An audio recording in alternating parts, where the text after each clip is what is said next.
Okay, so as we're inching towards the weekend, these are questions we need to answer right now. How do we open a wine bottle like a pro? When do we decant wine, or should we even be decanting at all? To answer some of these burning questions and so much more, we had both Lindsey and Graham take a quick wine etiquette class. Take a look. Okay, so it is one of my favorite national days to celebrate. Do you know what I'm talking about? Yes. It's National Wine Day. Fantastic. To celebrate wine expert Angela Aiello is giving us a crash course on basic wine etiquette. Yes. So first rule of thumb, let's figure out how to open a bottle of wine. Now you have to look sexy and good opening a bottle of wine. So today we're going to talk about how to open. Okay, because it can be a bit of a mess in my house. Okay, so what do you typically do first? So with these, tell me if I'm doing the right thing. I do this, and then I do this. Okay. Like this. Like this, right? All right. Oh, see, good thing I was here. Here, I'm going to give this to you. Teamwork. Yeah, is that right? Okay, why don't you show us properly how to do it? Sure. Okay, official wine etiquette. Hold by the neck. Oh, I didn't even do that. And then twist at the bottom lip all the way around. Yeah. Oh, see, so I didn't. You were almost too high. I was too high. That's okay. That's all right. Like it's and not, then we're going to go up. and and we're over? going to cut across. And then, jeez. Yeah, I know, right? It's not an easy Okay, you know what I like too? In my wine opener kit, yes, I have a kit. There's the thing you put on, you just turn it, and then it pops off. Is that like the rabbit? Yeah, I got the rabbit. Yeah, it is the rabbit. It is the rabbit. The rabbit is a good thing to use. It's very like contraption-wise. And then we're going to take that move. Okay, then what do we do? Yeah, you're going to take this in between your hands. You're going to put it right in the middle of the bottle. I like to angle the bottle. You can put it standing up, either way. Either way. Either way. Put it all the way. I'm honestly terrified. I'm going to just hold these. Yeah, that's good. Yeah. That was good. This is what's going to happen anyway. Crew's laughing. They knew it was going to happen. I was going to smash it. You were going to drink it. Okay, so like that. And then we have the two prongs here. So you want to use the first prong up, and then the second prong up. Okay. You know what I end up doing? Yeah, what do you do? I know. Are you going to be the, this is just like your manly move? Jeez. Oh, but it doesn't, whoa! Oh, there we go. Does that work for High end.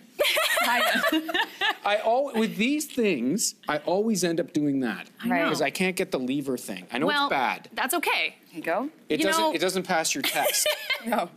Well, okay, you just need some practice. That's good. That's good. Those times in university when you couldn't find an opener, you just push it in. Yeah. Anybody? You guys know what I'm talking. You guys all know. I don't know what you're talking about. Oh, come on. Okay, so the way to pour. The way to pour: hold by the bottle, label out, and you pour 1/3 of the way full. Now you always want to pour 1/3 of the way full because you want time to swirl your glass, which we're going to go into over here. Okay. So depending on the size of the glass. We're just leaving those like the. Yeah, we'll just leave these over here. We'll move on to the next station. That's good.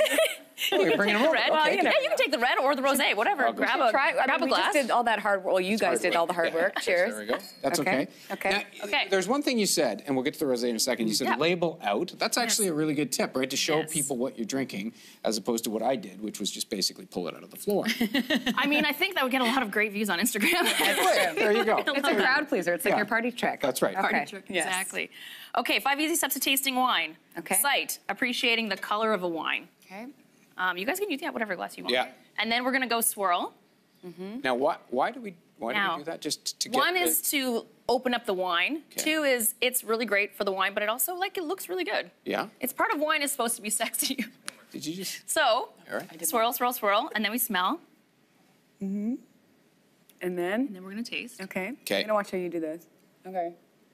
And then do you keep it? Do you swirl it in your mouth? Yeah, do a little gurgle. You do the Top of gurgle. your mouth. Yeah, do the gurgle. That's really nice. And then you savor it, and it's dry rosé. Okay. Wow. We were just talking earlier about. I know. My rosé. I know. I have a tough time with it. Do you do that with each new glass you have? Just like every glass of wine all the time. Really? Yes. That kind of tasting? Yes. Because it gives you a. Why do you do it that way? Because for you to fully appreciate the wine. So much hard work goes into wine, and really appreciating every part about it is really important, from the color to the aroma and to the final taste. Drink slower too. That's good. I would think is probably a good thing. Yeah. Decanting, how important is it? Yes, it's really important for good bottles of wine. They say that actually you can decant any bottle of red wine except Pinot Noir, except for very expensive old Pinot Noirs, which you want to decant. Okay. There's a couple reasons why you would decant. One is to open up the wine more fluidly. So a nice full body to reds. You guys were talking about you love red wines. You can decant almost any bottle of red wine for a theatrical effect. Right. Okay, there is a reason you do it, and one is to separate the sediment from a wine. So what we do here is you buy this funnel, and you get a really nice decanter, which you can find at like HomeSense. Sure. And don't have to spend a lot. No, I think that one was like $20. It's not very expensive. Yes. You take your French wine, your Italian wine, any wine that you can actually want to use for a red wine, and you decant slowly in. Oh, and look at how it spreads. It's beautiful. Nice. And how long does it have to sit there? Does that vary? That's a good question. It varies on the wine. I recommend at least 20 minutes. For older wines, you can let it sit for up to an hour. For younger wines, you can sit up for an hour too. Oh. There's a bit of a trick where they say that an hour in a decanter is as if it imitates a year in a cellar. Oh, interesting. So, yeah. Yes. Well, on that note, should we all grab a glass? Yeah, so. Grab another glass. Okay. Pour some more wine. Get back with the red. I think, you know but what? That rosé was nice. I don't normally do rosé. It was nice. Thank you so much. You're welcome. We're going to have all this information on our website, yourmorning.ca, and we'll be right back. Cheers. Cheers.